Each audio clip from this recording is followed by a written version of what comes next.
Selamat datang kembali di pembahasan mendalam kita. Hari ini nih kita mau fokus ke momen yang pendek banget tapi penting. Detik-detik sampai menit-menit tepat sebelum kita melakukan sesuatu. Anda mungkin mikir, ya keputusan ada di tangan kita sepenuhnya, sadar gitu. Tapi gimana kalau ternyata banyak hal tak terlihat yang ikut main di momen-momen genting itu? Betul, betul. Banyak banget yang terjadi di bawah permukaan. Nah, kita bakal kupas materi yang udah Anda siapkan, spesifiknya lihat gimana isyarat lingkungan, kadang halus banget kita nggak sadar, terus juga kondisi internal kita, kondisi badan, pikiran saat itu, bisa banget ngebentuk tindakan kita secara instan. Iya, Jadi misi kita hari ini, bongkar pemicu-pemicu tersembunyi ini, yang kerjanya cuma dalam hitungan detik sebelum kita bertindak. siap. Pernah kepikiran nggak, kenapa ya kita kadang jadi lebih jujur cuma gara-gara ngerasa diliatin padahal cuma gambar mata? Iya, itu menarik ya. Atau gimana otak kita bisa bereaksi beda ke wajah orang dari ras lain dalam sepersekian detik aja? Jauh sebelum kita sempat mikir sadar. Oke deh, ayo kita bedah bareng pengaruh instan ini. Kita semua tahu lah ya, input sensorit itu penting, apa yang kita lihat, dengar, rasakan. Tapi sumber Anda nunjukin pengaruhnya bisa, wah jauh lebih dalam dan otomatis dari yang kita kira. Seringkali di luar radar kesadaran kita, pas banget sebelum kita ngapa-ngapain. Betul sekali. Emang ada bedanya nih antara pemrosesan informasi yang, katakanlah, kita lakukan secara sadar, yang butuh waktu, butuh mikir, gitu kan, sama respons otomatis yang super cepat, yang bisa dipicu lingkungan dalam sekejap.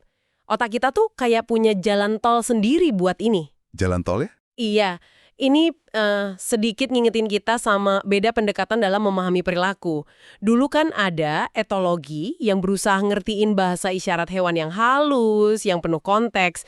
Terus ada juga behaviorisme ala Skinner, yang lebih simpel. Ngelihat organisme, ya mau merpati, tikus, manusia. Pokoknya cuma mesin stimulus respons saja. Nggak terlalu peduli sama isyarat halus lingkungan atau kondisi internal sebelum respons itu. Hmm, Nah, fokus kita sekarang ini ya ke isyarat-isyarat halus yang bekerja di jalan tol otak manusia tadi. oke. Mari kita lihat contoh spesifik nih dari sumbernya. Soal kekuatan isyarat halus ini yang dampaknya kerasa dalam hitungan detik. Misalnya, isyarat visual subliminal, yang cepet banget sampai kita nggak sadar. Ada studi yang lumayan bikin kaget nih, bisa dijelasin. Oh ya, ada studi yang menarik banget itu. Jadi, waktu partisipan kulit putih di penelitian itu diliatin gambar wajah orang kulit hitam, tapi cuma 50 milidetik.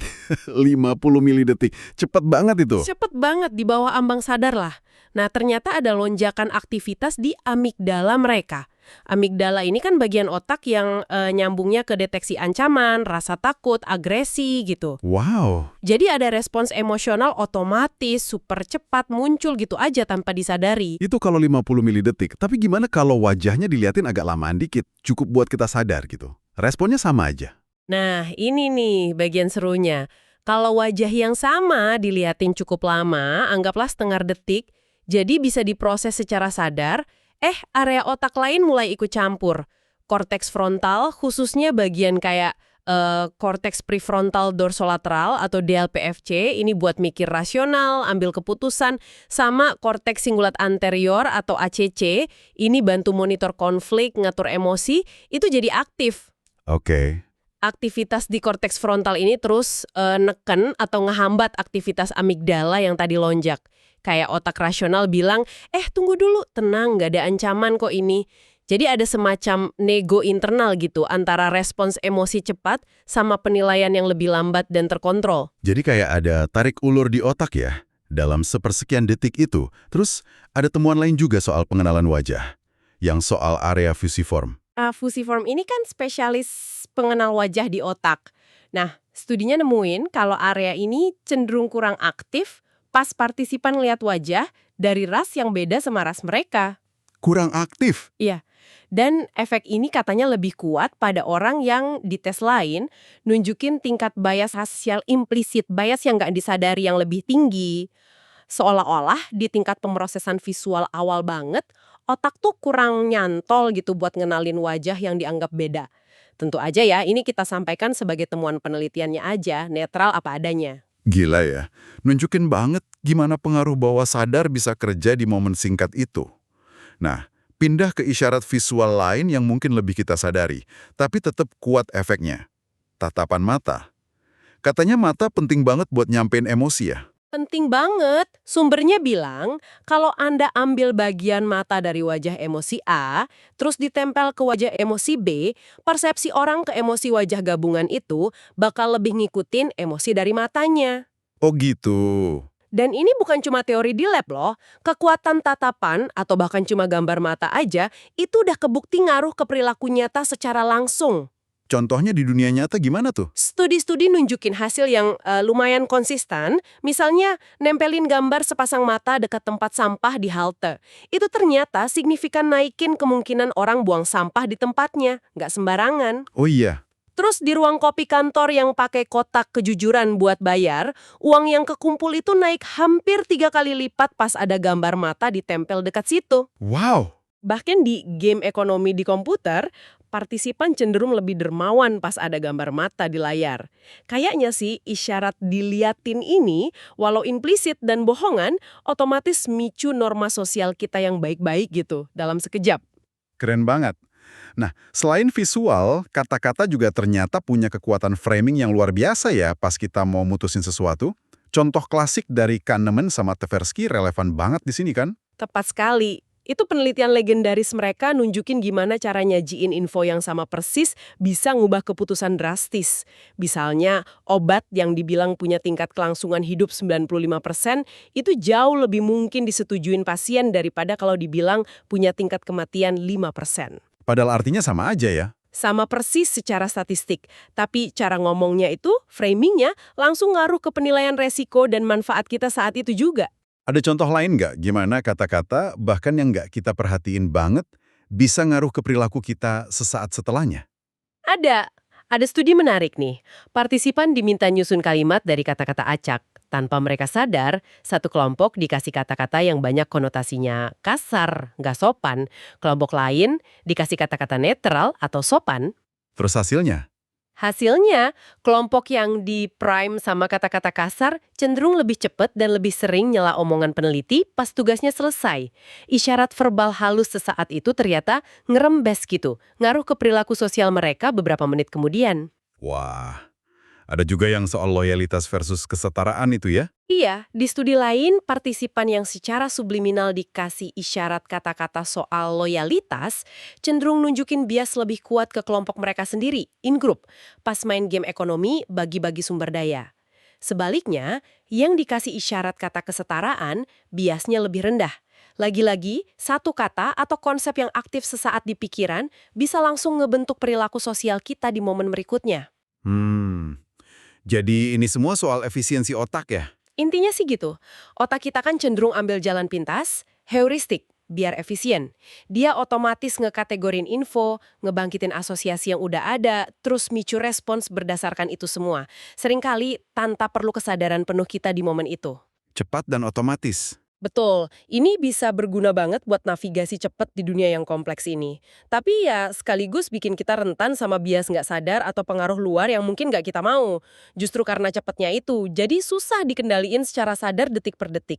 Oke, jadi isyarat visual, verbal yang halus bisa punya dampak instan. Sekarang coba kita perluas sedikit ke lingkungan sekitar. Yang mungkin lebih kelihatan, tapi tetap aja kerjanya cepet banget ngaruhin tindakan kita di menit-menit krusial. Gimana soal isyarat keanggotaan kelompok? Nah, ini area di mana otak kita kerjanya luar biasa cepat. Identifikasi kita versus mereka itu salah satu pemrosesan sosial paling dasar dan otomatis. Otak tuh efisien banget nangkap penanda kelompok, mau yang jelas atau halus, dan pengkategorian instan ini seringkali langsung ngaruh ke gimana kita bersikap ke orang lain. Ada contoh menarik soal bendera Amerika. Agak aneh kedengarannya, tapi apa temuannya? Studi itu nemuin kalau partisipan yang ngisi kuesioner di ruangan yang ada bendera Amerika dibanding yang nggak ada, cenderung nyatain dukungan lebih kuat buat prinsip egaliter, kesetaraan gitu. Oh gitu. Seolah-olah kehadiran simbol nasional itu otomatis ngaktifin atau ngingetin mereka soal nilai-nilai ideal yang diasosiasiin sama identitas kelompok nasional itu. Terus ya tercermin di jawaban mereka saat itu juga. Terus ada contoh yang lebih direct soal perilaku menolong, yang tergantung kaos bola itu. Betul. Itu eksperimen cerdik. Ada aktor pura-pura jatuh, butuh tolong di area kampus. Kesediaan orang nolong ternyata sangat dipengaruhi kaos yang dipakai si korban. Gimana tuh bedanya? Kalau dia pakai kaos tim bola universitas tuan rumah, yang nolong banyak banget. Kalau pakai kaos tim lawan, wah, yang nolong turun drastis. Kalau pakai kaos netral, nggak ada logo tim, yang nolong ya di tengah-tengah. Identifikasi kelompok dalam hitungan detik itu jadi faktor penentu utama buat nolong atau enggak. Cek. Bahkan isyarat yang lebih halus lagi bisa ngaruh ya. Kayak contoh studi komuter di Boston. Iya, studi itu lumayan provokatif sih. Dilaporin kalau komuter kulit putih di Boston nunjukin peningkatan sikap negatif secara bertahap ke imigran Hispanik, tapi nggak ke imigran lain. Setelah beberapa hari berturut-turut, pas di stasiun kereta, mereka secara pasif ngeliatin pasangan Hispanik berpakaian konservatif ngobrol tenang pakai bahasa Spanyol. Cuma ngeliatin aja, nggak ada interaksi. Nggak ada interaksi, nggak ada konflik, cuma kehadiran rutin dan tenang dari kelompok luar yang pakai bahasa beda. Tapi paparan singkat dan berulang ini, kata studi itu, cukup buat ngegeser sikap mereka. Sekali lagi ya, ini kita laporkan sebagai temuan studi aja, secara netral. Isyarat lingkungan ini nyambung juga ya sama teori yang cukup terkenal, jendela pecah atau broken windows. Bisa dijelasin inti teorinya gimana? Dan relevansinya sama perilaku sesaat ini? Inti teori jendela pecah itu gini, tanda-tanda kecil ketidakteraturan atau kerusakan di lingkungan fisik, kayak jendela pecah nggak dibenerin, coretan tembok, sampah di mana-mana, itu ngirim sinyal sosial yang kuat saat itu juga. Sinyal apa tuh? Sinyalnya seolah bilang, di sini aturan udah nggak berlaku nih. Pengawasan sosial lemah, perilaku aneh-aneh mungkin nggak apa-apa. Nah, sinyal lingkungan ini yang ditangkap langsung, terus bisa nurunin ambang batas orang buat ngelakuin pelanggaran yang lebih serius. Dari vandalisme sampai kejahatan lain. Teori ini kan pernah diterapin luas ya. Di New York misalnya, gimana hasilnya? Paling terkenal emang di New York tahun 90-an, zaman wali kota Giuliani sama komisioner polisi Bratton. Mereka nerapin kebijakan zero tolerance buat pelanggaran kecil-kecil kayak ngemis agresif, nerobos tiket subway, vandalisme kecil, minum di tempat umum. Nah, kebijakan ini diikutin sama penurunan angka kejahatan serius yang signifikan banget di sana. Ada juga eksperimen di Lowell, Massachusetts, di mana area hotspot kejahatan yang dibersihin dari tanda-tanda kacau, nunjukin penurunan laporan kejahatan dibanding area kontrol. Tapi ada kritiknya juga kan soal interpretasi ini? Betul, penting buat lihat dua sisi. Kritikus bilang penurunan kejahatan di New York waktu itu juga terjadi di banyak kota besar lain di AS yang nggak nerapin kebijakan sama persis. Mungkin karena faktor lain, demografi, ekonomi. Terus, beberapa studi awal yang dukung teori ini juga dikritik metodologinya. Misalnya, kelompok kontrolnya kurang pas. Jadi, walau teori ini kedengaran masuk akal dan ada bukti pendukungnya, hubungan sebab akibatnya tuh masih jadi debat di kalangan kriminolog. Oke. Yang jelas sih, teori jendela pecah ini nunjukin banget gimana lingkungan fisik di sekitar kita saat itu juga ngasih isyarat soal norma sosial yang berlaku dan perilaku apa yang diharapkan atau ditolerir. Ini bukan cuma soal hukum tertulis, tapi persepsi kita soal tatanan sosial saat itu juga. Ini bawa kita ke pertanyaan mendasar. Seberapa besar sih lanskap visual dan sosial di sekitar kita itu ngebentuk respon spontan kita dalam hitungan detik atau menit sebelum kita bertindak? Sinyal-sinyal itu kerjanya cepet banget dan seringkali di luar kesadaran kita. Oke. Kita udah lihat pengaruh isyarat visual, verbal, lingkungan fisik. Sekarang, coba kita geser fokus ke dalam diri kita sendiri. Gimana kondisi internal kita, perasaan, sensasi badan, tingkat stres, ngaruh ke keputusan dan tindakan kita di detik-detik krusial itu. Anda sempat singgung model otak 3 lapis. Gimana info dari lapisan dasar, kayak sensasi fisik, bisa ngaruh ke penilaian sosial kita yang lebih kompleks? Ada contoh yang gampang banget dan gampang dipahamin dari sumbernya. Di satu eksperimen, partisipan diminta megang cangkir minuman sebentar. Ada yang dikasih minuman anget, ada yang dingin. Abis itu, langsung diminta baca deskripsi singkat soal seseorang. Deskripsinya sama buat semua, terus nilai kepribadian orang itu. Terus hasilnya? Hasilnya, partisipan yang barusan megang minuman dingin secara signifikan lebih cenderung nilai orang di deskripsi itu sebagai pribadi yang dingin, nggak ramah, egois gitu, dibanding kelompok yang megang minuman anget. Cuma gara-gara megang minuman dingin sesaat sebelumnya? Kok bisa gitu? Jadi gini, Sensasi fisik suhu, dingin atau anget, itu kan input sensorik dasar banget ya. Diproses di lapisan otak yang lebih primitif. Tapi, sensasi ini kayaknya otomatis ngaktifin konsep abstrak yang nyambung secara metafora. Dalam hal ini, dingin fisik nyambung ke dingin sosial atau emosional. Nah, penilaian kepribadian itu kan fungsi kognitif lebih tinggi di lapisan korteks.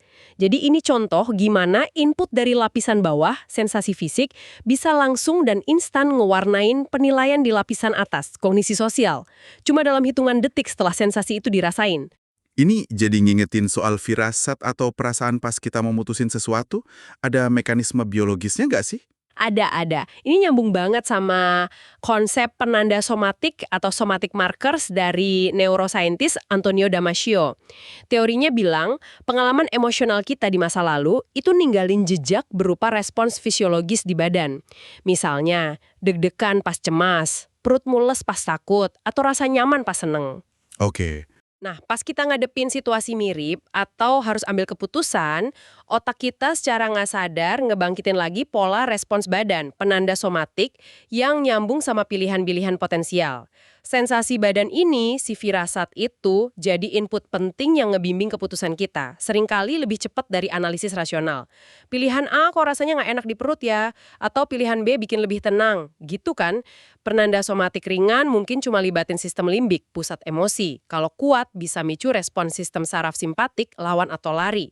Ini contoh bagus banget gimana emosi, badan, sama nalar, korteks frontal kerja bareng buat ambil keputusan cepat. Lalu ada fenomena aneh nih, Imp of the Beavers dari Daniel Wegner. Pas kita berusaha keras buat nggak ngelakuin sesuatu, malah jadi dilakuin. Itu gimana kerjanya di momen-momen itu? Ah iya, fenomena jangan pikirin beruang putih itu ya. Jadi gini, pas kita secara sadar berusaha keras neken suatu pikiran atau dorongan, misalnya jangan sampai numpahin kopi ini atau jangan sampai nyebut nama si X di rapat, ironisnya proses mental kita justru otomatis ngecek. Ngecek gimana? Ngecek, udah berhasil neken belum ya? Nah, proses ngecek otomatis ini malah bikin pikiran atau dorongan itu tetap aktif di benak kita. Jadinya malah ningkatin kemungkinan kita ngelakuin apa yang mau kita hindari, kayak sabotase diri sendiri gitu. Dan stres bikin makin parah. Betul sekali. Stres, bahkan stres ringan yang cuma beberapa menit, misalnya karena buru-buru atau ngerasa agak tertekan, itu cenderung ganggu fungsi optimal korteks prefrontal kita. Terutama DLPFC yang tadi kita bahas. Jadi nggak bisa mikir jernih gitu ya. Kurang lebih gitu. Pas bagian otak ini offline atau keganggu, kemampuan kita buat kontrol diri, ngerencana rasional, nahan impuls, itu jadi lemah. Kita jadi lebih reaktif, lebih cenderung bertindak berdasarkan kebiasaan, emosi sesaat, atau dorongan otomatis kayak si Imp of the Perverse tadi. Otak kita kayak pindah mode ke respons cepat dan bertahan hidup, lawan atau lari. Bukan mode analisis mendalam yang butuh tenang dan fungsi korteks frontal yang prima. Gangguan ini terjadinya ya dalam hitungan detik atau menit setelah stresornya muncul. Jadi nih, setelah kita bahas semua ini, kesimpulan besarnya apa ya? Rasanya kok perilaku kita di satu momen itu, jauh lebih rumit dari sekedar pilihan sadar gitu ya. Tepat sekali. Pesan utamanya adalah apa yang kita lakuin di detik D atau menit M itu sangat-sangat dipengaruhi sama apa yang terjadi di detik D-1 atau menit M-1. Perilaku kita tuh bukan sesuatu yang muncul gitu aja dari ruang hampa, hasil murni niat sadar saat itu juga. Tapi dia itu puncak dari interaksi kompleks antara yaitu tadi, isyarat halus lingkungan, visual verbal, proses otomatis di otak kita yang jalan di latar, sinyal dari konteks sosial dan fisik sekitar, plus kondisi internal badan dan pikiran kita, sensasi fisik, stres, emosi sesaat, semua faktor ini ketemu dan ngebentuk tindakan kita dalam rentang waktu super pendek sebelum perilaku itu terjadi. Ini benar-benar mengubah cara kita melihat keputusan dan tindakan sehari-hari ya, bahkan yang paling sepele. Dan yang menarik adalah kesadaran soal pengaruh-pengaruh ini, walau banyak yang kerja di luar kendali sadar kita ya, setidaknya ngasih kita satu langkah awal lah. Dengan ngerti mekanismenya gimana mata di dinding bikin lebih jujur, gimana suhu minuman bisa ngaruh ke penilaian, gimana stres sesaat bisa ganggu kontrol diri, kita bisa mulai lebih waspada. Jadi lebih aware gitu ya. Iya, kita bisa coba ngenalin kapan kita mungkin lagi dipengaruhi bias tersembunyi atau isyarat lingkungan yang manipulatif. Ini negasin lagi betapa pentingnya konteks, baik eksternal maupun internal, buat ngerti kenapa kita ngelakuin apa yang kita lakuin tepat di momen itu. Oke, sebagai penutup nih, coba kita bawa pikiran ini lebih jauh dikit. Kalau isyarat tak terlihat dan kondisi internal sesaat ini begitu kuat ngebentuk keputusan kecil kita dari detik ke detik, pilihan kata, tingkat jujur, nilai orang sekilas, gimana dampaknya ke pilihan-pilihan yang lebih gede dan berarti dalam hidup kita? Seberapa sering intuisi atau firasat yang kita andalin itu sebenarnya cuma gema dari respons otomatis otak kita ke isyarat halus di lingkungan atau kondisi internal kita, yang bahkan nggak kita sadari sepenuhnya apa situ. Wah, ini sesuatu yang menarik buat Anda renungkan lebih lanjut. Terima kasih sudah menyimak pembahasan mendalam kita kali ini yang fokus ke detik-detik dan menit-menit penentu sebelum sebuah perilaku terjadi. Sampai jumpa di eksplorasi berikutnya.